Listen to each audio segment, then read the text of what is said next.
কান্দিতে কান্দিতে চাঁদের বাজার মিলেছে ভাই আমার ওরা কান্দিতে চাঁদের বাজার মিলেছে ভাই ওরা কান্দিতে চাঁদের বাজার মিলেছে ভাই ওরা কান্দিতে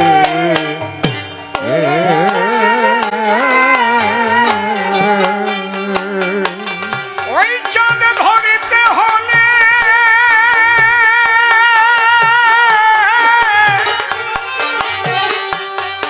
সেই চাঁদ ধরতে হলে চোখের জলে ধরতে হলে চোখের জলে ধরতে হলে চোখের জলে হবে হরি বলে কান্দিতে চাঁদের বাজার মিলেছে ভাই ওরা কান্দিতে চাঁদের বাজার মিলেছে ভাই ওরা কান্দিতে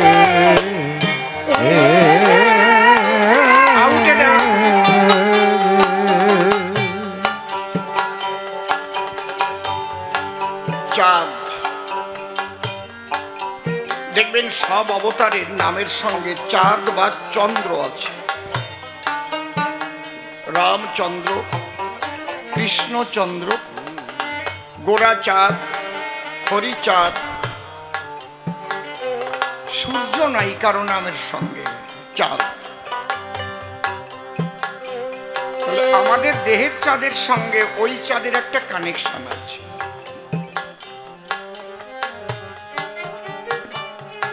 এই জন্যে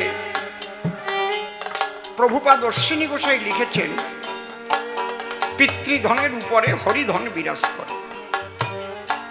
এই পিতৃধনকে বলা হয় চন্দ্র।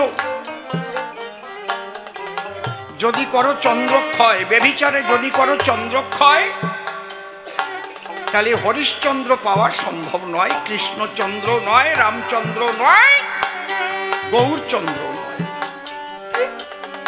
চাঁদে চাঁদে আকর্ষণ হয়।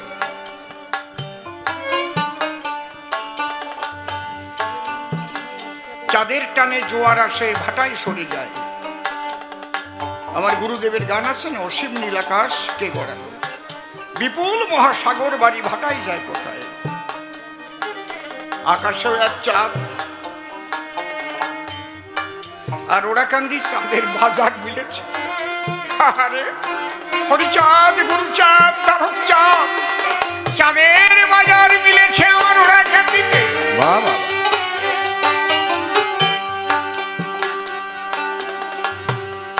ব্রজে ছিল এক চাঁদের জ্যোতি, নবদ্বীপে যুগল মূরতি, কোটি চন্দ্র করে হরিচাঁদের আরতি। ও হরিচাঁদের আরতি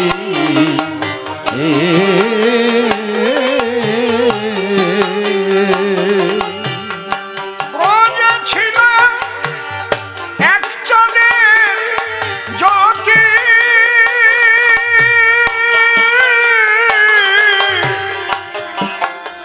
নবদ্বীপে তার যুগল মূরতি। ওরা চাঁদ আর নিতাই চাঁদ, এবার কোটি চন্দ্র করে হরিচাঁদের আরতি। হরিচাঁদের আরতি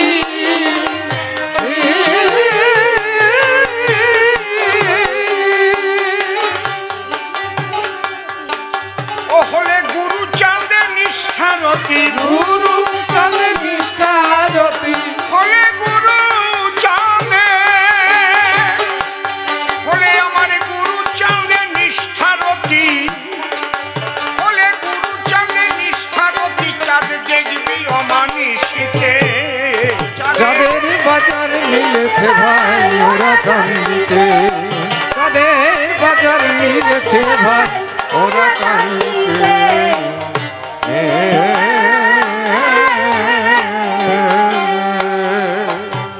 হরিবল হরিবল হরিবল। দেখেন অবতারের কিন্তু অভাব নাই। শ্রী শ্রী ঠাকুর অনুকূল চন্দ্রের ভক্তরা বলছে পরম প্রেমময় শ্রী শ্রী ঠাকুর অনুকূল চন্দ্র তিনি অবতার। লোকনাথ বাবার ভক্তরা বলছেন বাবা লোকনাথ যুগবতার যাত্রা পালাও হয়েছে, যুগবতার বাবা লোকনাথ। শ্রী শ্রী ঠাকুর রামকৃষ্ণের ভক্তরা বলছে রামকৃষ্ণ যুগবতার। ছোট বাস্তবে সে আবেগটা শুধু আবেগে কাজ হবে না, কিন্তু আমার তারকচাঁদ বলে গেছে যে যাকে ভক্তি করে সে তার ঈশ্বর, ভক্তি যোগে সে তার স্বয়ং অবতার। এটা হচ্ছে ভক্তি মার্গের কথা। আমি গাছকেও ঈশ্বর মনে করে পূজা করতে পারি, এটা সনাতন ধর্মের স্বাধীনতা। মাছের পূজা করতে পারি, কুমিরের পূজা করতে পারি, ইয়াসরা পূজা করতে পারি। করতো না আগে মায়েরা, এখন তো আর করে না। ইয়াসরা পূজা কারা কারা করেছে নাচ তোলেন তো দেখি। ইয়াসরা পূজা এ জায়গাটি ফেরাই করিছে রে ভাই। সেই গান মনে আছে? ইয়াসরা পূজার গান মনে আছে? সেই ভোরবেলায় কয় বুড়ি মিলিয়ে, ওরে শীত রে, সকালে আমি ঠাম্মার সাথে যে বসতাম আর ওই হাঁটুতে হাত দিয়ে ফ্যাসড়া মাগিল তোর ফ্যাসড়া চুল, তাই তিনা গিয়ে গেল বন্যের ফুল। মনে আছে? কায়দা আছে। আমাকে কি সহজ সরল সংস্কৃতি, কি ভাবে দেখ, কি সরল মন হলি। আবার এই গান গাইয়ে কাঁদতিছে, ওরে ফ্যাসড়া মাগিল তোর ফ্যাসড়া চুল। এরা কত সহজ, কত সরল। এ জায়গার ব্যাপারটা আলাদা। কিন্তু যখন বিশ্বের দরবারে আমাকে অবতার, আমার গুরুকে বা আমি যাকে মানি তাকে অবতার প্রতিষ্ঠিত করতে হলে খালি আবেগের দ্বারা হয় না, সেখানে তথ্য, তত্ত্ব, যুক্তি, তর্ক সমস্ত কিছু সম্মিলিত অবস্থায় যদি উপস্থাপনা না করা যায় তাহলে বিশ্বের দরবারে মান্য পায় না।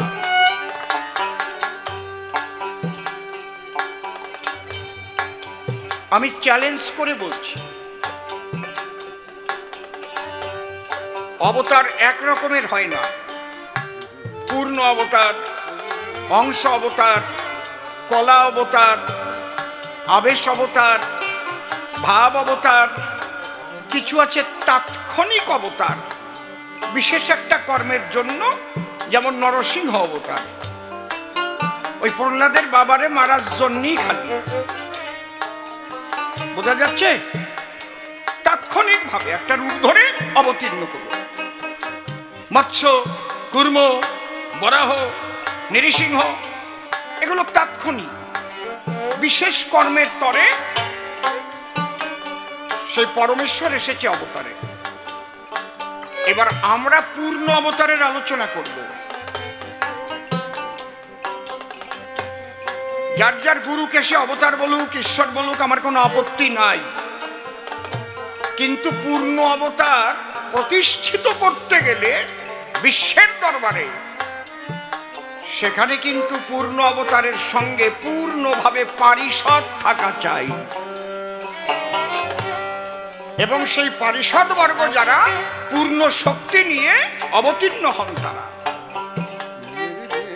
যেমন রামচন্দ্র যখন এসেছিলেন, এক বিষ্ণু চতুরাংশে জন্ম নিলেন, সূর্য বংশে রাম, লক্ষ্মণ, ভরত, শত্রুঘ্ন। ছোট শুধু কি রাম একা এসেছিলেন? তার পারিষদ বর্গ ছিল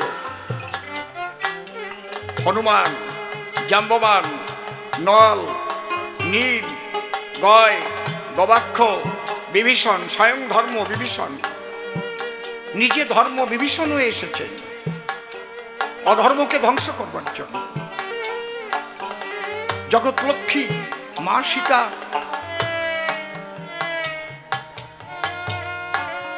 এই যে পারিষদ যারা, যখন কৃষ্ণ হয়ে এলেন, আমি এখানে আসছি অসীম সরকার, আমি কাকার বাড়িতে এমনি বেড়াতেও আসতে পারি, কিন্তু সেটা পূর্ণ আশা হলো না। আজকে পূর্ণভাবে আসছি আমার দল বল নিয়ে। পূর্ণভাবে না এলে আমার পূর্ণতা দেখতে পারবে না সকলে। বেহালা চাই, দোতারা চাই, হারমোনিয়াম চাই, বাঁশি চাই, ঢোল চাই, কাশি চাই, সহশিল্পী চাই। তাহলে দল না হলে আমার বল প্রকাশের ক্ষমতা নাই।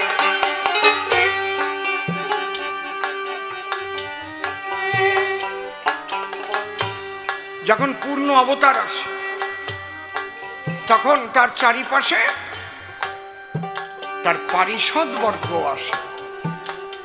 কৃষ্ণ, বলরাম, শ্রীরাম, সুদাম, দাম, বসুদাম, অষ্ট সখী, নয় মঞ্জুরি। সেই কৃষ্ণ যখন গৌর হয়ে এলো তার পারিষদ ছিল গৌরাঙ্গ, নিত্যানন্দ, অদ্বৈত, গদাধর, শিবাস। দেখেছেন সব। শ্রীরূপ সনাতন ভট্ট রঘুনাথ, শ্রীজীব গোপাল ভট্ট দাস রঘুনাথ পারিষদেরা। 6 গোসাই, 8 কবিরাজ, 64 মহন্ত। আমি যদি প্রশ্ন করি যে তুমি তো বলছো বাবা লোকনাথ অবতার, তার পারিষদ কই একটু বলো তার। আমি যদি প্রশ্ন করি, কেউ রাগ করবেন না, আমিও সনাতনী, আপনারাও সনাতনী। আমি কান স্পর্শ করে বলছি, আপনি আপনার গুরুকে ঈশ্বর বলুন, আমার আপত্তি নাই। কিন্তু আপনি যদি পূর্ণ অবতার বলতে চান তাহলে প্রমাণ দেন। ঠাকুর রামকৃষ্ণ দেবের পারিষদ কোথায়? এক বিবেকানন্দ বাদ দিলে আর কি। তিনি তো পারিষদ না, তিনি নরেন দত্ত। তিনি হয়েছিলেন ভাব উন্মত্ত, ঈশ্বর তত্ত্ব জানতে।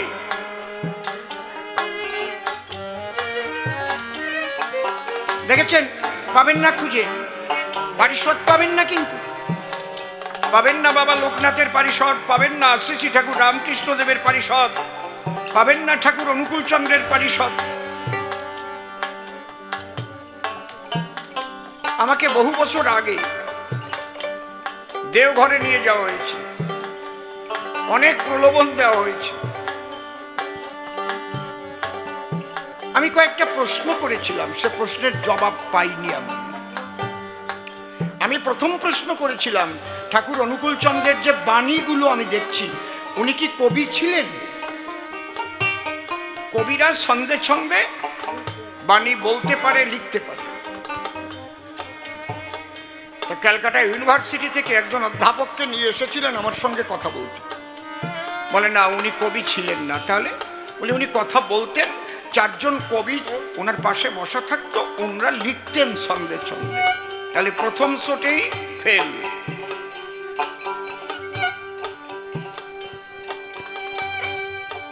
তাহলে উনি কবি ছিলেন না, এই ছন্দগুলো মূলত ওনার লেখা না।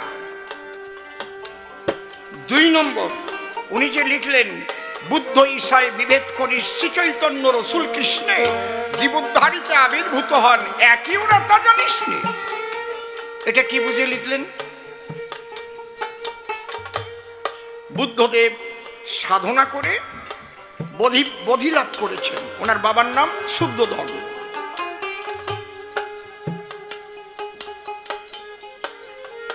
তিনি হচ্ছেন বুদ্ধদেব। ঈশা হযরত মুহাম্মদ, যীশু খ্রিস্ট বুদ্ধ ঈশায় বিভেদ করিস শ্রী চৈতন্য রসুল। রসুল হচ্ছে হযরত মুহাম্মদ আর ঈশা হচ্ছে যীশু খ্রিস্ট। যীশু খ্রিস্ট সাধনা করেছেন, তিনি বলেছেন I am the son of god. আজ হযরত মুহাম্মদ বলেছেন আমি আল্লাহর দোস্ত। আর শ্রীকৃষ্ণ বলেছেন সর্বধর্মান পরিত্যাজ্য মামেকং শরণং ব্রজ অহং তাং সর্বপাপেভ্যো মোক্ষয়িষ্যামি মা শুচ। বাবা, শ্রী চৈতন্য তিনি পুরীতে সার্বভৌমকে, বাসুদেব সার্বভৌমকে তার যে আত্মারাম শ্লোক, সেই শ্লোকের ভুল ব্যাখ্যা ধরানোর জন্য তিনি ব্যাখ্যা করে শোনানোর পরে তিনি খট্টাঙ্গের উপরে দাঁড়িয়ে সরভুজ মূর্তি ধরে দেখিয়েছিলেন। তাই কি করে হযরত মুহাম্মদ, বুদ্ধদেব, যীশু খ্রিস্ট, কৃষ্ণ আর গৌরাঙ্গ এক হয়? ভাষায় বিভেদ করিস, শ্রী চৈতন্য রসুল কৃষ্ণে জীবুদ্ধারিতে আবির্ভূত হন, একই ওরা তা জানিস না? বুঝাই দেন কি করিয়া? উনি কয় এরে আনলো কে এই জায়গা, এই কবিরে ক্যাসাল মার্কা প্রশ্ন করতেছে। আরেকটা প্রশ্ন করলাম, আমার দাদা বাবু তিনি যতদিন এই ঠাকুরের দীক্ষা না নিয়েছিলেন আমার মার রান্না খুব ভালো খেতেন। আমার দাদা বাবু হরিদাস বিশ্বাস, চাঁদপাড়া, উঠে গেছে। কিন্তু যখন থেকে উনি এই দীক্ষিত হলেন, কি সস্তায় উনি এগুলো করলেন, উনি আর আমার মায়ের রান্না খান না।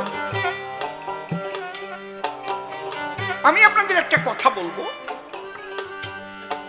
দেখবেন যারা প্রথম পুলিশে চাকরি পায়, প্রথম কনস্টেবল, একেবারে পোশাক পরে বাড়ি যায় সবাই দেখাবার জন্য আমি পুলিশ হয়েছি।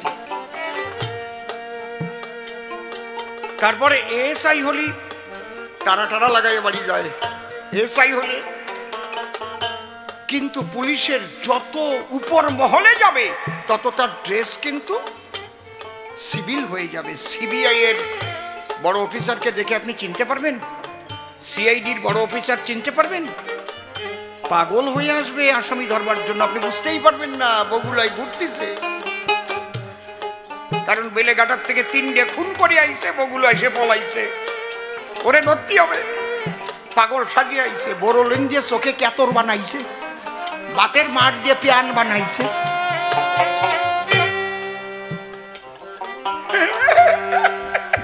এরকম ঘুরি বেড়াচ্ছে, চিনবা? তাহলে যত উপরে যায় তার ড্রেস সিভিল হয়ে যায়।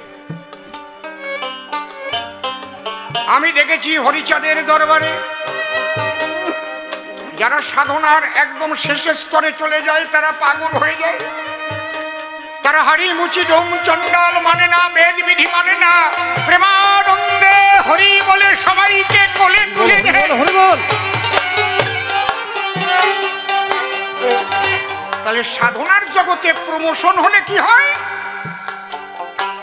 ছোট, তার আচার বিচার থাকে না, বেদ বিধি থাকে না, তন্ত্র মন্ত্র থাকে না, তার থাকে শুধু অবশিষ্ট আনন্দ। সমস্ত কিছুর মধ্যে এক আনন্দ দেখে সে আনন্দময় হয়ে যায় তার জীবন। তার খাদ্য খানায়ও বাজ বিচার থাকে না। খেলো তো খেলো, না খেলো না খেলো। বিচরণ পাগল জাকায় করে গু তাই ফেলতেছিল, তাই বাইয়ে বাইয়ে পড়তেছে, চাটে চাটে খাচ্ছে, আমি বলেছি। কিন্তু সেই বিচরণ পাগল নিজের মরা বউ বাঁচাইছিল। কিন্তু আপনাদের মধ্যে যখন কেউ দীক্ষা টিক্ষা নেয়, যত উপরে যায় মানুষের থেকে তত ডিটাচ হয়ে যায়। কেন? কারো সোয়া খায় না, কারো রান্না খায় না, এই জায়গায় তোমার মেশে না। তা আমি আপনাকে সাথে মেশবো কি করি? যদি আমার মতো মানুষকে আপনারা মিশাতে চান তাহলে প্রেমের প্লাবন আনেন, সব মানুষকে ভালোবাসেন। আপনার আনন্দবাজার যেখানে রান্না হয় সেখানে কোনো নমশূদ্রদের ঢোকার অধিকার নাই। সেখানে ছোট জাত যেতে পারবে না, স্পর্শ করতে পারবে না। আমারে খেদায় পাল্লি বাসে, বুঝতে পারছেন কি বলছি? অবতার এত সোজা না। গোপাল সাধুর 1750 বিঘে জমি নিয়ে বাড়ি, 2 বার গেছি গান গাইতে। তা আগে খুব ডাকাতি হতো ওখানে, জঙ্গলের পাশে তো। ও বাবা, অনেক হরিচন্দ্রের আলোচনা শুনতে শুনতে আপনারা জ্ঞাতা জ্ঞাতা হয়ে গেছেন না? যদি একটু নূতন কথা না হয় তো শোনা যায় বসে বসে। কন্ডিটা কি ঠিক বলছি নাকি? নাকি শোনেন, জ্যান্ত জ্যান্ত কথা কব, একদম আমি মরা কথা কব না। তা আগে ওনার বাড়ি 3 দিকে খাঁড়ি করা থাকতো, ওই 8-10 মুখ করিয়ে আর 8-20 ডাবাইয়ে একদিকে খালি বেরোনের পথ, আর কোনো দিক দিয়ে কেউ ঢুকতেও পারবে না, বেরোতেও পারবে না। তাই গুরুচাঁদের নির্দেশেই বারুণীর 15 দিন পরে গোপাল সাধুর বাড়ি বারুণী হয়। সে আলাদা ঘটনা আছে, বলবানে যদি দরকার। বারুণী হয়ে গেছে, ভক্তরা যেমন মহোৎসব, হাজার হাজার ভক্ত খাওয়া দাওয়া করেছে। ভাত ডাল অনেকে পুরোপুরি খেয়ে পারে নাই, ওই ভাত সহ ওই খাড়ির মধ্যে ফেলিছে আর কি। সকালে গোপাল সাধু যে দেখে কত ভাত, এই এগুলো প্রসাদ না, এগুলো কে ফেলেছে? সব খুঁটিয়ে খুঁটিয়ে আন, কুকুরে খাইছে। সাধু মশাই কইছে মানে নামিয়ে গেছে, নামিয়ে যায় খুঁটিয়ে খুঁটিয়ে খুঁটিয়ে খুঁটিয়ে খুঁটিয়ে খুঁটিয়ে বালতি তিনে কইছে, কই যা পুকুরিতে ধুয়ে নিয়ে সব ভালো করে কসলায় কসলায় ধুয়ে টুয়ে বালতি খানেক রয়েছে, আর উপরেতে ধুয়ে ধুয়ে গেছে। কয় দেখ ঘরে কলা বান্ধা আছে, ওই আগে বস্তার মধ্যে কলা ঝুলোই রাখতো, ওইতে পাকতো আর ছিঁড়ে ছিঁড়ে খাতাম, মনে আছে তো নাকি? ওই নিয়ে যে লোকটা ওই কলা ছুলি ছিল সেই লোকটা এখনো বাইসি আছে। আমি যা যা বলতেছি রেকর্ডিং করে নিয়ে যাও। সেই দিন যে লোকটা ওই কলা ছুলে ছিল, ওই কলা এনে দিল, তখন তার বয়স ছিল 9 বছর। এখন ওই ঠাকুর বাড়ির দোকান দেয়, ডঙ্কা টঙ্কা বিক্রি করে, অ্যাংলা মতো একটা লোক, বুড়ো। সে আর এক ঘটনা, আমি নহাটা মতুয়া সম্মেলন করিয়ে গান গাইয়ে আমি তো ঘরে এসে খেয়ে দিয়ে শুয়ে পড়েছি, আর উনি ওই জায়গায় ঠাকুরের ফটো টটো এইসব বিক্রি করতে গেছিল। উনি ওই জায়গায় কাতরাচ্ছে শীতিতে। ভোরবেলা গুরু স্যার ঠাকুর আমার এসে বলছে, শালা কবি গান গেয়ে বেড়া, আমার ভক্ত কষ্ট পাইছে, খাওয়ার পাই নাই, তুই তারে দেখিস নেই কেন? সে ওই জায়গা দোকানে বস্তা গাইনে কাতরাচ্ছে। আমি লাভ দিয়ে উঠেছি ভোর 4টের সময়, দরজা খুলে গিয়ে দেখি ওই দোকানে ওই জায়গা কাতরাচ্ছে। আমি কোলে করে নিয়ে আসলাম, আগে রান্না করে যাচ্ছিল মাখাইয়ে খাওয়ালাম, আর সে আমার লেপ দিয়ে শোয় রাখলাম। ওই যে নোহাটা, সেই লোকটা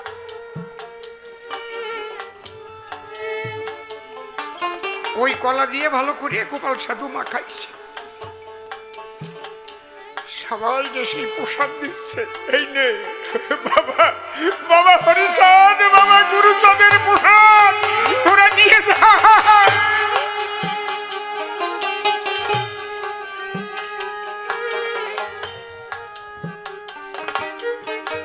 তোমরা দেখলি তো কবাই কি যা ফেলাই দেছে ড্রেনের ভিতরে, কুত্তই মুখ দেছে। খালি তো শুনিছেন কুকুরের উচ্ছিষ্ট হলেও তা খাই না, বেদবিধি শৌচাচার নাহি মানি তাই, সেই মানুষ কয়জন পাবানে? এটা তো একদম খাঁটি কথা, একদম পারফেক্ট কথা। তাহলে আসো, যাদের যাদের তোমরা অবতার বলো, তাদের পারিষদ এমন কয়জন ছিল তার প্রমাণ দাও।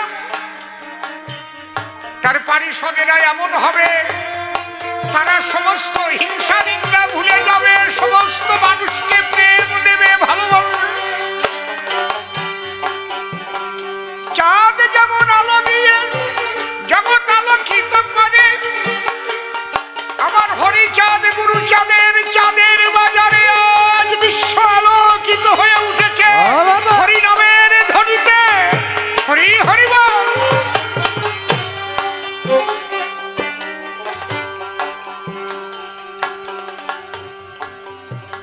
অনেক প্রশ্ন করো না, কি করে অবতার লাগলো?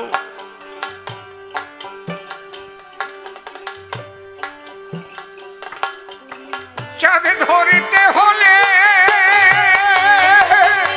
চোখের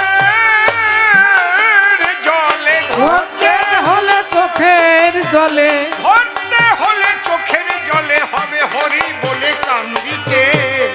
চাঁদের বাজার মিলেছে ভাই ওরা কান্দিতে চাঁদের বাজার মিলেছে ভাই ওরা কান্দিতে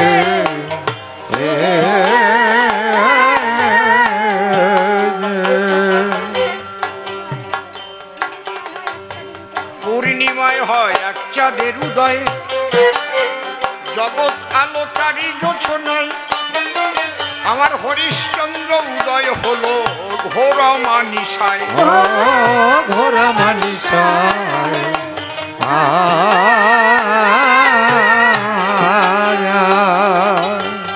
পূর্ণিমায় হয় এক চাঁদের উদয়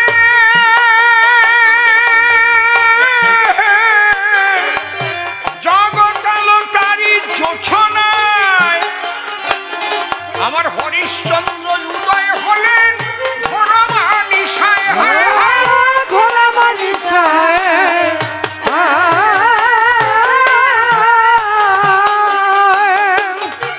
অমাবস্যায় কখনো চাঁদ উঠছে এবার তাই উঠেছে ঘোর অমাবস্যার মধ্যে হরিশ্চন্দ্র উদয় হয়েছে কি অমাবস্যা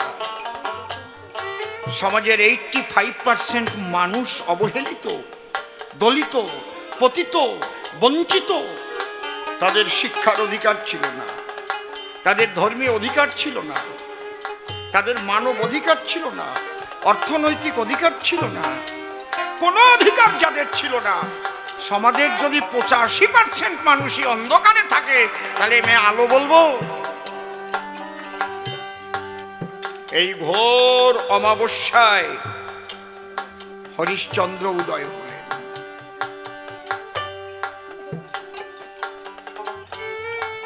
প্রশ্ন করেছে কি দেখে তারক গোসাই হরি ঠাকুরকে অবতার লেখে তারক গোসাই নিজের চোখে দেখেছে তারক গোসাই আগে মহাবৈষ্ণব ছিলেন উনি গান গাইতে গেলেন চালনাতে যে চালনায় আমি অসীম সরকার গান করে এসেছি সেই চালনার আসরে আজও মশাই কামড়ায় না তারক গোসাই গান গাচ্ছিলেন আর এত মশা তো সবাই চর দিয়ে দিয়ে মশা মারতেছে গানের চাইতে চরের শব্দই বেশি হচ্ছে কথা কয় তোমরা গান শুনবা নাই চড়াচড়ি করবা তা করবো না তো কি করবো মশাই কামড়ায় তারক গোসাই করেছিল মানা আজ থেকে এই কবি গানের আসরে আর কোনোদিন কোনো ভক্তরে মশাই কামড়াবে না আজও কামড়ায় না এর নাম তারক গোসাই আজও কামড়ায় না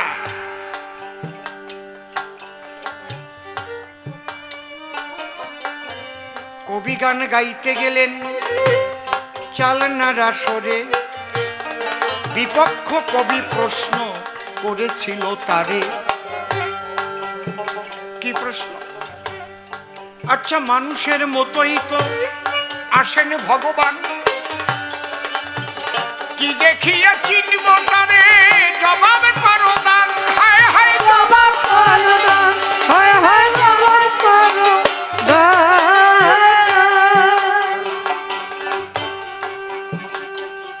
রাম তো মানুষের মতোই মানুষ কৃষ্ণ মানুষ গৌরাঙ্গ মানুষ হরিচাঁদ মানুষ সবই তো মানুষ প্রশ্ন করেছে তাহলে কি দেখে সেনার আছে যে ইনি মানুষ হলেও মানুষ নয় ঈশ্বর এটা তো লেখা আছে ভাগবতের ভিতর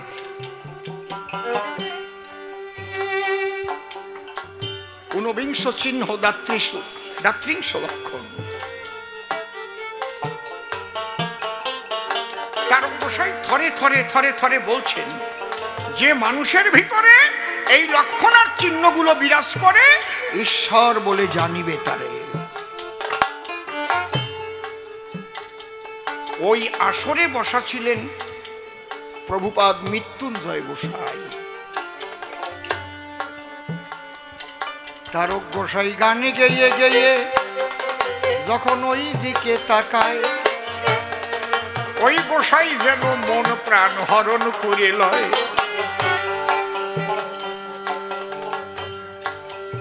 ওই দিকে তাকাতে ইচ্ছা করে, কিন্তু তাকালে এই যেন আত্মভোলা হয়ে যায় তারক সরকার আসলে।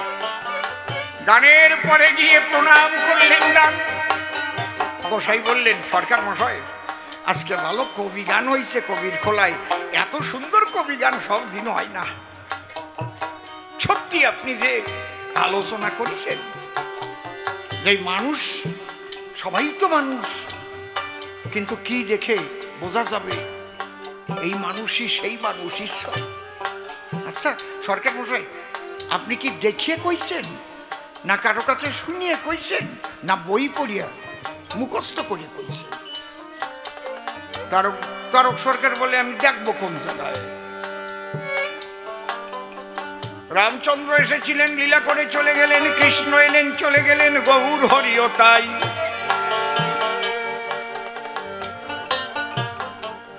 ভাগবতে লেখা আছে, তাই আমার চোখে দেখায় আছে। আমি মুখস্থ করে এই কবি গান গাই। বলে আচ্ছা, না দেখে শুধু মুখস্থ করে এত সুন্দর যদি বলা যায়, আর নিজের চোখে যদি দেখা যায়, আরে তাহলে আরো কত সুন্দর হয়। লন্ডন কেমন, আমেরিকা কেমন, শারজা কেমন, আমি এখান থেকে আপনাদের কাছে বর্ণনা দিলে শুনবেন শুধু, কিন্তু সেখানে গিয়ে দেখলে সেই যে একটা অভিজ্ঞতা, সেটা কি আপনার হবে? তারক বলে, গোসাই তাকে দেখব কেমন করে, সে লীলা করে চলে গেছে তারি গোলকপুরে। মৃত্যুঞ্জয় গোসাই বলে তারকের সন্ধান,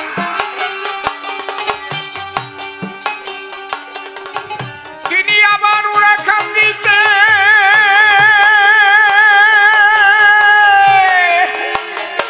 হলেন অধিষ্ঠান।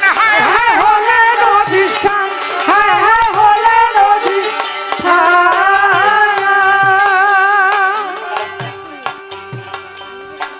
যে রাম সেই কৃষ্ণ সেই গৌর হরি, তিনি আবার ওরাকান্দিতে অবতীর্ণ হয়েছেন লীলাময় হয়ে আমার স্বয়ং হরি। তার গোসাই ভাবছে, তাহলে আমারে কি দলে নেবার জন্য হাওয়া দিচ্ছে নাকি নাকি? বলে আপনি কার কথা বলছেন? বলে যশোমন্তের পুত্র, তার নাম হরিচাঁদ, তিনি সেই গোলকের হরি হলেন অধিষ্ঠান। তারক বলে, তার অঙ্গে কি এই চিহ্ন লক্ষণ আছে? মৃত্যুঞ্জয় গোসাই বলে, দেখতে হলে যাও তাহার কাছে। যাও তাহার কাছে, যাও তাহার কাছে। আছে কি না আছে এখানে বসে কি বুঝবা? দেখতে হলে তার কাছে যেতে হবে তো। কথা শুনে তারকে কৌতূহল জাগিল, মৃত্যুঞ্জয় গোসাইয়ের সঙ্গে ওরাকান্দি গেল।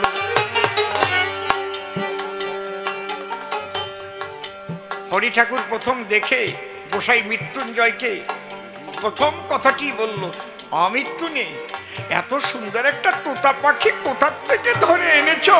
এ যে ভালো হরি কথা বলবে রে।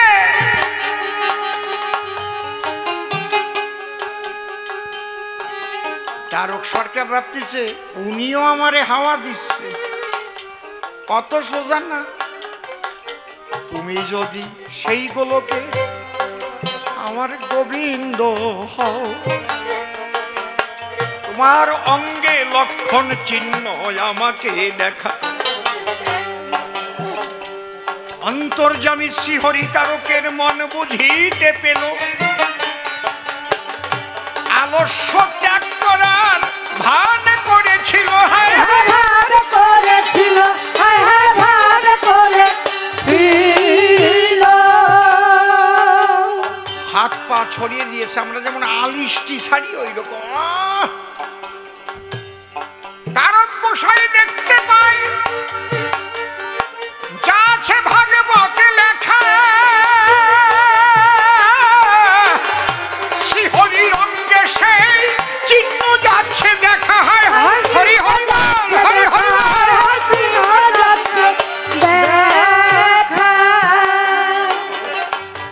ঊর্ধ্বভাবে সুশোভিত রেখা হাতে পায়, ধ্বজবজ্রাঙ্কুশ চিহ্ন ওহি ফনাথায়, শঙ্খচক্র মিনজম্বু নামে যেই ফল, কল্পতরুষি পতাকা জাহ্নবী বিকল, গজস্কন্ধ কোকনদ করপদতল, নখচন্দ্র নখ মুদ্রা অতি সুনির্মল, সুধাকর সত্র আরো সুধাকর জপ, এই ঊনবিংশ চিহ্ন কহিলাম সব। তক চিত্তন নখ চিত্তন নাভি সুগভীর, আজ অনুলম্বিত বহু কমল শরীর।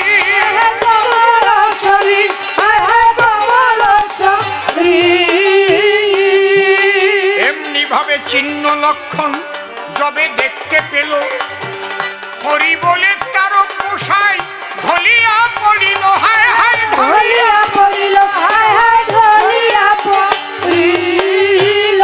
হরিচাঁদ বলে মৃত্যু নেই আমার কথা ধরো, ওরে একবার কোলে করে তুমি নিজে ধরো। হায় হায় নিয়ে ধরো, হায় হায় তারে নিয়ে ধরো। তাই মৃত্যুঞ্জয় তারকরে ধরে নিয়ে হরিপদে করলো সমর্পণ। একবার প্রেমানন্দে হরি হরি হরি বল, হরি বল, হরি বল।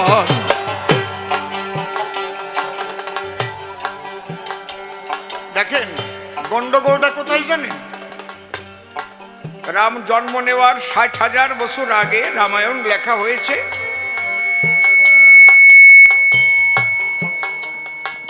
কোনটায় টোন বেশি? আমারটায়? রাম জন্ম নেওয়ার ৬০,০০০ বছর আগে রামায়ণ লেখা, আমরা সেই রামায়ণ মানতে আমাদের কোনো অসুবিধা নাই। কৃষ্ণলীলা ব্যাসদেব লিখেছেন, সেইটাও আমরা মেনে নিই। গৌরলীলা কৃষ্ণদাস কবিরাজ লিখেছেন, গৌরাঙ্গ মহাপ্রভুকে কৃষ্ণদাস কবিরাজ দেখেছেন কিনা তাও আমি জানি না। ওনার উঠে যাওয়ার ৬৫ বছর পরে।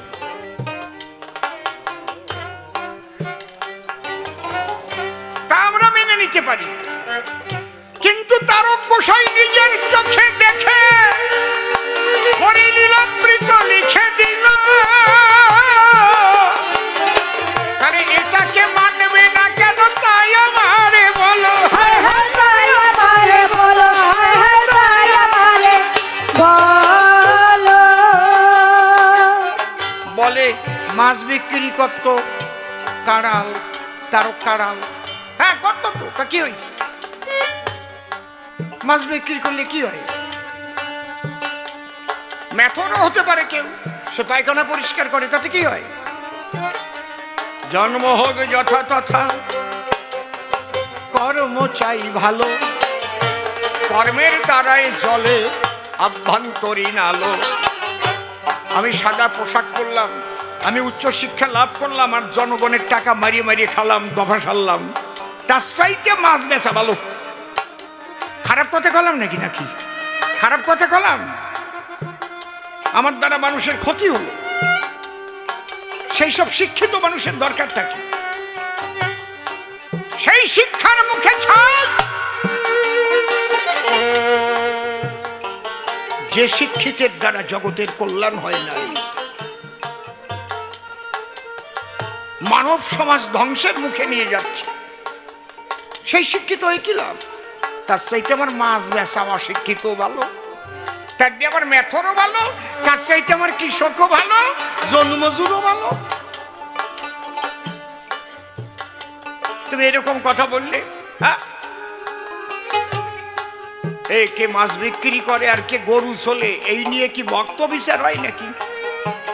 তাহলে একটা কথা জবাব দিও, যিনি কৃষ্ণ পরাণ প্রিয়, যখন যুধিষ্ঠিরকে বলল বৈষ্ণব সেবার করো আয়োজন, আমি জিজ্ঞেস করি তোমার নিকটে বৈষ্ণব কে ছিল না মোটে, কেন রুইদাস মুসিকে দিল নিমন্ত্রণ? কেমন হে? গরু শুলে শুলে চামড়া নাড়িয়ে দেছে, কিছু চামড়া ভিজটি দেছে, অর্জুনকে পাঠাইছে নিমন্ত্রণ করতে। বাড়ি ঢুকিয়ে চামড়ার গন্ধ শুকে অর্জুন নাকে কাপড় দিয়ে করছে, আমাকে বাড়ি কালকে তোমার নিমন্ত্রণ যাইও। নাকের থেকে কাপড় সরাও। ওইভাবে বললে কেউ যায়? তোমার বাড়ি যাব, তোমার বাড়ি সেবা করব, আমার ঘরে যে আমার গোবিন্দের ভোগ দিয়েছি তার একটু প্রসাদ তোমারে দেব, যদি তুমি প্রসাদ নেও তো তোমার বাড়ি যাবো। অর্জুন কয়, আরে মুসির পোলা, এ তো 4 লাইনকে ডানের ঠেলা, এই বাড়ি খাওয়া যায় নাকি এই গন্ধর মধ্যে? হ্যাঁ বাবা,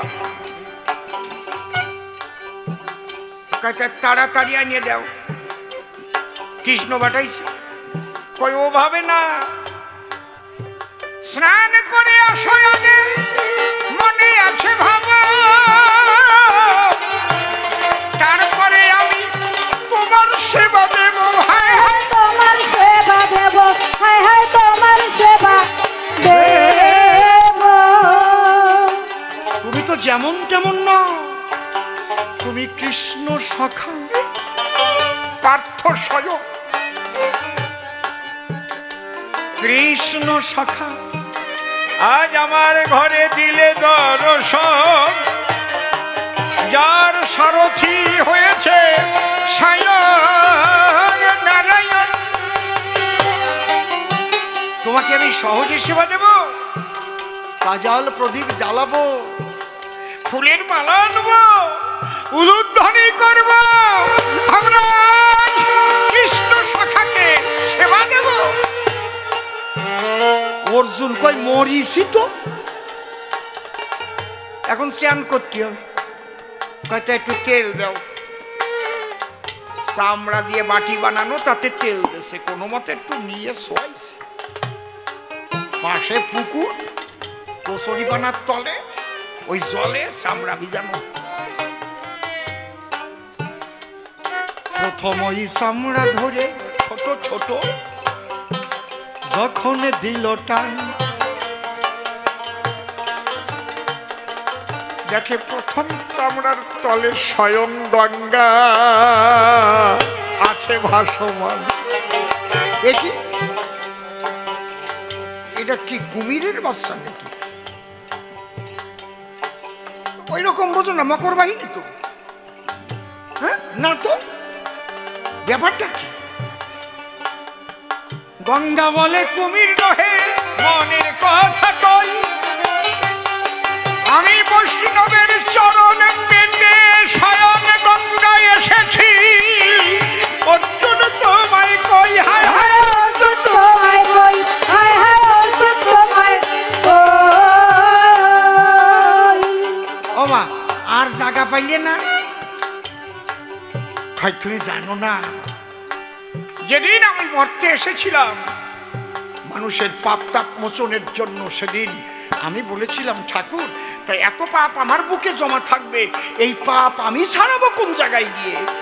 তখন ভগবান বলেছিলেন, বিশুদ্ধ বৈষ্ণবের চরণ যেদিন তোমার মস্তকে পড়বে, সেদিন গঙ্গা তুমি পাপ মুক্ত হয়ে যাবে। তাই রুইদাসের মতো বৈষ্ণবের পুকুরে আমি থাকি, তার একটু চরণ অভিলাষ করি। শুধু আমি না, এক একখান চামড়া টানো, আর এক চামড়া ধরে যখন অর্জুন দিল টান, দেখে ওই চামড়ার তলে স্বয়ং ভোলানাথ ঈশান। অর্জুন বলে কয়ে কলকিতে টান মারিস। ভোলানাথ, একটা কথা বলি আমি, তোমারই সাক্ষাৎ এ জায়গা তুমি কেন? কয় অর্জুন জানো না, মহাবৈষ্ণবের চরণ ধুলি স্বয়ং ভগবানও চায়।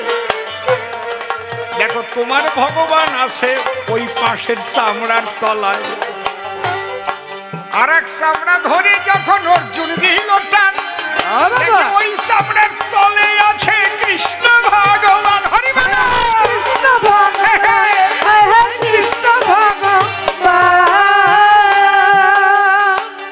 তুমি কেউ জ্বালিয়ে মাছ কেটে বিক্রি করে, এ বাবা বাসু এই সহ্য করে যায়? ভক্তি যদি থাকে মুচির চামড়ার তলে আসেন ভগবান। ভগবানকে পেতে হলে ভক্তি হয় প্রধান। হায় হায় ভক্তি হয় প্রধান, হায় হায় ভক্তি হয় প্রধান। এই তারক গোসাই ঠিকই তো মাছ কেটে বিক্রি করতো, ঠিক চুরি তো আর করে নাই, কারো টাকা মারিয়ে তো আর খায় নাই, কাজ করেছে। তোমার ব্যাসদেব আমারও ব্যাসদেব, সনাতন ধর্মের গুরু ব্যাসদেব, ধর্মগুরু, যার জন্মতিথিতে গুরু পূর্ণিমা পালিত হয়। এই ব্যাসদেব আসলে কি জারজ সন্তান না? ব্যাসদেব যখন জন্ম নিয়েছিল, তুমি যদি পারো একটু বললো, তখন কি তার বাবা তার মাকে বিয়ে করিল? কি তাহলে কুমারী অবস্থায় যদি কোনো নারী সন্তান জন্ম দেয়, তারে কি সন্তান কয়? আপনারা কন, জোরে কন, কি সন্তান কয়? কোন যুবতী বিয়েটি হয় নাই, সন্তান জন্মাইছে, সেই সন্তানটা কি সন্তান কয়? কও না কেন? হ্যাঁ, জারজ বলে না?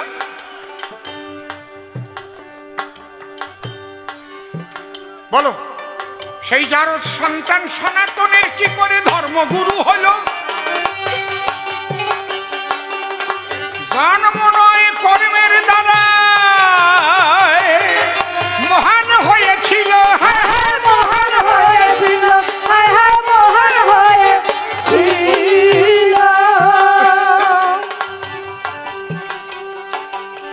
বাবা সাহেব ডক্টর বি.আর. আম্বেদকর কোন ঘরে জন্ম নিয়েছে? সারা পৃথিবীর 6 জন পণ্ডিতের মধ্যে তৎকালীন সময়ে তিনি একজন। দলিত পতিত লাঞ্ছিত বঞ্চিত মানুষের জন্য তার সারা জীবনটাকে তিনি উৎসর্গ করেছেন। বাবা সাহেব হয়ে আছেন, ভারতের সংবিধান লিখেছেন। আর তুমি যদি কও মুসির ছেলে ছিল, তারে মানবো কেন? তুমি যদি কও মুসির ছেলে ছিল, ওরে মানবো কেন? মাছ কাটতো, ওরে মানবো কেন?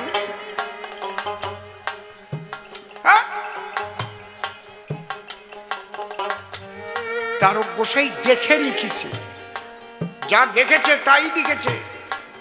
যারা না দেখে লিখেছে তাগেটা মানতে পারবা, আর আমার তারক দেখে লিখেছে সেটা মানতে পারবা না। আরে আমার কপাল রে। এইবার তারক আমার কেমন ছিল বলিব সভায়, ধৈর্য ধরে শুনুন যত সুধি চয়। তারক চান্তাই বলছে মারে ওই বাজারে কার কার অধিকার, রাধা প্রেমে জাগিলে যেতে বাধা নাহি তার। বাধা নাহি তার।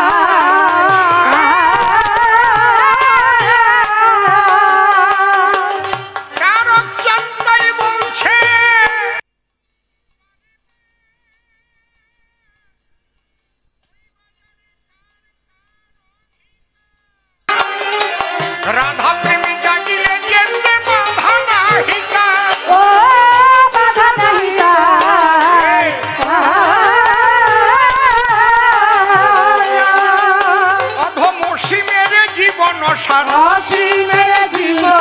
সার অসীমের জীবন সার কামরা যার খোরাক দিতে চাঁদের বাজার মিলেছে ভাই ওরা কান্দিতে চাঁদের বাজার মিলেছে ভাই ওরা কান্দিতে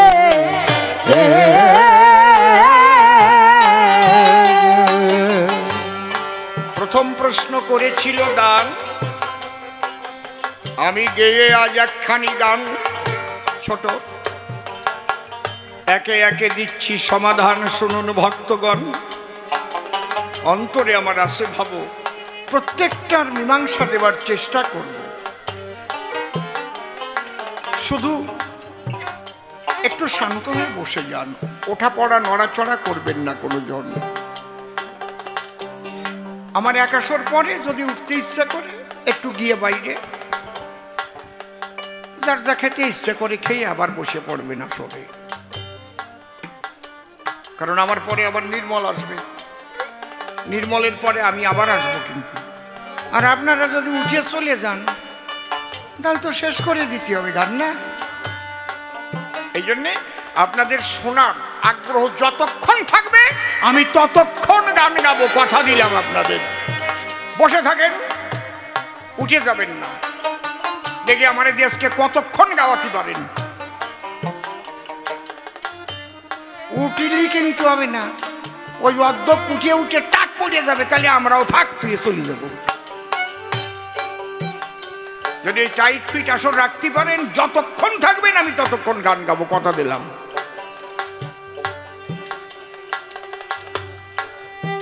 তাহলে তারক গোসাই দেখে লিখেছে। এইবার তারক গোসাই কেমন মানুষ? বাল্মীকি রত্নাকর ছিল, সাধনা করে বাল্মীকি হলো। ব্যাসদেব দূরদর্শনের ক্ষমতা ছিল, ত্রিকালজ্ঞ, আমি মানি, প্রণাম করি। কৃষ্ণদাস কবিরাজ রাধা গোবিন্দের আশীর্বাদী মালা পেয়েছে, তার নির্দেশে লিখেছিল, মানি। এরা সবাই মহান, প্রণাম করি দান। আমি তোমারটা মানি, তুমি যদি আমারটা না মানো তাহলে তোমারটাও আমি মানি না। খারাপ কথা কলাম নাকি? আমি তোমারটা মানি। এবার আমি বলতেছি তারক গুণমণি কেমন, শোনার পরে তুমি বলবা এসে আসরে তোমার কেমন লাগলো অন্তর। আপনারা শুনেছেন কোনো একটা বাড়িতে পুকুর কাটতে ব্যাঙ উঠেছিল, ব্যাঙ ব্যাঙ ব্যাঙের গায়ে সেটুও লাগানো ছিল, কি শোনেন নাই? কেউ শোনেন নাই আপনারা? কেউ কয় না তো? হ্যাঁ, সেটা কাকে বাড়িটা জানেন? জানেন না। এই এশিয়া মহাদেশের সর্বপ্রথম ফোক লোর ডিপার্টমেন্ট, মানে লোক সংস্কৃতি বিভাগ, যিনি প্রথম কল্যাণী ইউনিভার্সিটিতে স্থাপন করেছেন, তার নাম প্রয়াত মাননীয় শ্রদ্ধেয় ডক্টর তুষার চট্টোপাধ্যায়। তার বাবার নাম নয়নাঞ্জন চট্টোপাধ্যায়, তার বাবার নাম দুর্গাচরণ চট্টোপাধ্যায়। ওনার বাড়ি অর্থাৎ তুষার বাবুর ঠাকুর দাদা কাটিয়েছিল।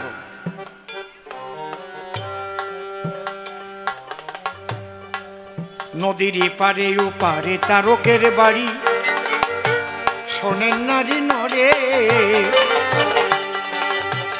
তারক সরকার কেমন মানুষ বলবো সভা পরে। ওই বাড়ি থেকেই কিন্তু তারক ভাগবত টাইটেল পায়। ওই দুর্গাচরণ চট্টোপাধ্যায় উনি বৈষ্ণব অপরাধ করেছিলেন। নবদ্বীপ পণ্ডিতদের কাছে গেলেন, এই অপরাধ থেকে কি করে মুক্তি পাওয়া যাবে। তারা বিধান দিলেন, সপ্ত দিবস অর্থাৎ 56 প্রহর বাড়িতে ভাগবত পাঠ দিতে হবে, ভাগবত কথা চলবে অনবরত, দিন রাত প্রহর, 56 প্রহর। অষ্টম প্রহরে তো একদিন এক রাত। তাহলে কয়জন পাঠক লাগবে? 12 24 ঘন্টা, রাত দিন 24 ঘন্টা। তাহলে পাঠক আসলো 12 জন। আরম্ভ হলো ভাগবত পাঠ। তারক গোসাই কবি গান করে, ভাগবত পাঠের কথা শুনে পাঠে যাব বলে তখন ভাবনা জাগলো মনে। তা আগে যারা উচ্চ শ্রেণীর মানুষ, তাদের বাড়ির মধ্যে তো সবার ঢোকার অধিকার ছিল না। জেলের ধরা মাছ খাবে, কৃষকের তৈরি করা সমস্ত ফসল খেতে পারবে, কিন্তু তারা ভিতরে ঢুকলে আবার অসুবিধা হবে। এরকম ভাগবত পাঠ হচ্ছে, তারক সরকার বাড়িতে একটা বস্তা নিয়ে দূরে যাইয়ে বসে শুনতেছে। ভাগবতের যেমন ধরেন একটা শ্লোক, নিগম কল্প তরুর গলিতং ফলং শুক মুখদামৃত দ্রব সংযুতং পিবত ভাগবত রসমালয়ং মুহুর মুহুর ভক্ত ভুবি ভাবুকা। একটা শ্লোক, শ্লোকটা তো আমি বললাম, উচ্চারণ করলাম, কিন্তু এর ব্যাখ্যা নিগম কল্প তরুর গলিতং ফলং শুক মুখদামৃত দ্রব সংযুতং পিবত ভাগবত রসমালয়ং মুহুর মুহুর ভক্ত ভুবি ভাবুকা। এই শ্লোক বলার পরে যখন এরকম ব্যাখ্যা করে, তারক গোসাই চিন্তা করে, তাই শ্লোক তো ভালো, যেন চাঁদের আলো, কিন্তু ব্যাখ্যা করার সঙ্গে সঙ্গে যে অমাবস্যা নামায় দিল। শ্লোক যখন পড়ে তারক গোসাই আনন্দ ভরে, বা যেই ব্যাখ্যা দেয় মাথা নাড়ায়। সব শ্লোকে নয়, কিছু কিছু শ্লোক। এইভাবে কয়েকদিন যখন কেটে গেল, পাঠকেরা দুর্গাচরণ বাবুকে ডাকিয়া আনিল। বাবু ওই বস্তার উপর বসে থাকে, ওই লোকটা কোনজন? আমাদের পাঠে ভুল ধরে, আমরা করি দর্শন। হায় হায় করি দর্শন, হায় হায় করি দর্শন।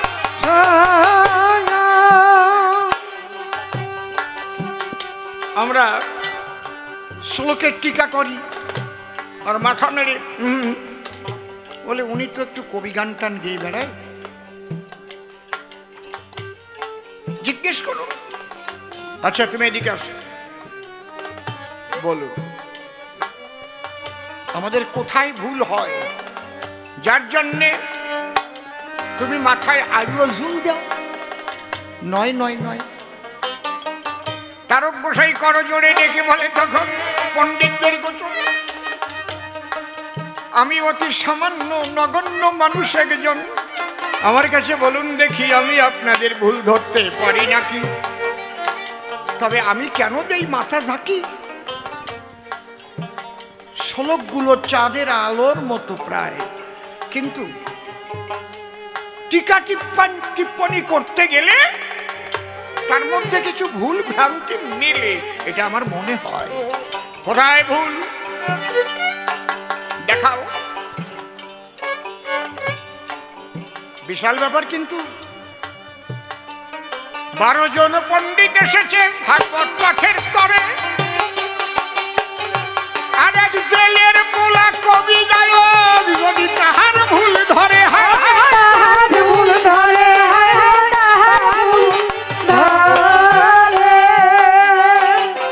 বুঝতে পারছেন কি বলছি? বলছে তাহলে আপনারা ওই 12 জনে 12খানা ভাগবত নিয়ে ওখানে বসেন।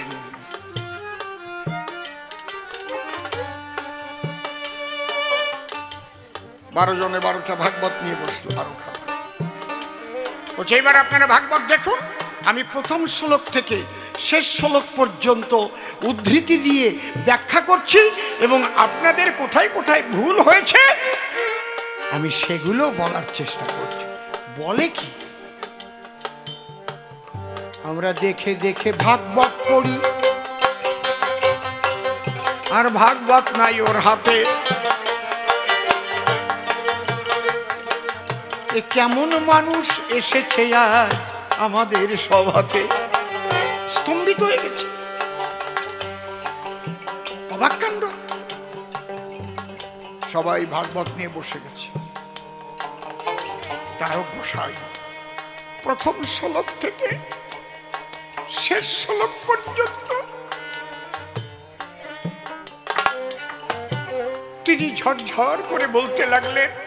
আর কোন কোন শ্লোকে ভুল ছিল তার বিশুদ্ধ ব্যাখ্যাই বাকি। সব যখন বলে দিল, ওই 12 জন যারা ছিল তারা বলল, আমরা শুধু গ্রন্থ ভাগবত দেখেছি এতদিন, আজ আমরা জীবন্ত ভাগবত দেখলাম। আজ থেকে আমরা উপাধি দিলাম তারক ভাগবত। বাবা, জয় জয় কবি রসরাজ তারক ভাগবত প্রেমানন্দে হরি হরি হরি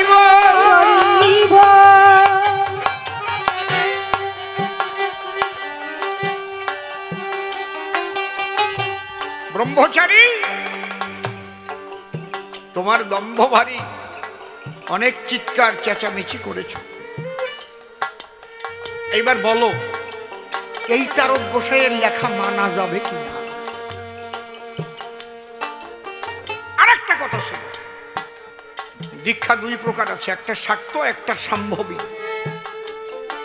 সম্ভবী দীক্ষা কারে কয়? এমন এমন কিছু মানুষ আছে বসুধায়, তারা শুধু এই জন্মের নয়, তারা ঈশ্বরের কাছের থেকে আসে দুনিয়ায়।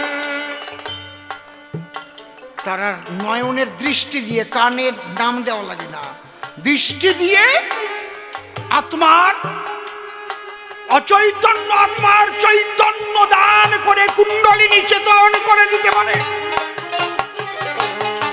ঠিক তেমন মানুষ একজন তারক সরকার। তার একটা প্রমাণ দেওয়া দরকার। আপনারা রূপ গোসাইর নাম শুনছেন? নাম শুনেছেন কি রূপ গোসাই? যার নাম রমণী গোসাই। আগে ডাকাতি করত, আকাশ করত, এবং মিলিয়ে পরগনার থেকে মিটিং করে তার ভাইরা লিখিত দিয়েছিল যে এনারে যদি তোমরা খুনও করে ফেলো, এরকম ভাই আমাকে দরকার নাই, ফেলো, আমরা কোনো কেস করবো না। এত বড় খারাপ। গ্রামে যদি সুন্দরী বউ কেউ বিয়ে করে আনতো, আর ওই রমণীর যদি সেই রমণীর উপর চোখ যেত, তাহলে এক রাত রমণীরে ভোগ করতে দিতেই হবে। তাহলে কিরম মানুষ? কত সাধু মহাজন এনেছে তারে ভালো করবার দায়, কত কবিরাজের কবর তার অঙ্গে বেঁধে দেয়, হায় হায় অঙ্গে বেঁধে দেয়, হায় হায় অঙ্গে বেঁধে দেয়। কাজ হয় নাই। ঠিক এইরকম ওনাদের গ্রামে তারক গোসাইর কবি গান। আগে তো আর এরকম স্টেজে কবি গান হতো না, এখন তো খাটের উপর উঠিছে কবি গান, আর মাইকও ছিল না। মাঝখানে আসর থাকতো, মানুষ এসে বসতো, নাড়া পাঠিয়ে দিত, খ্যার পাঠিয়ে দিত।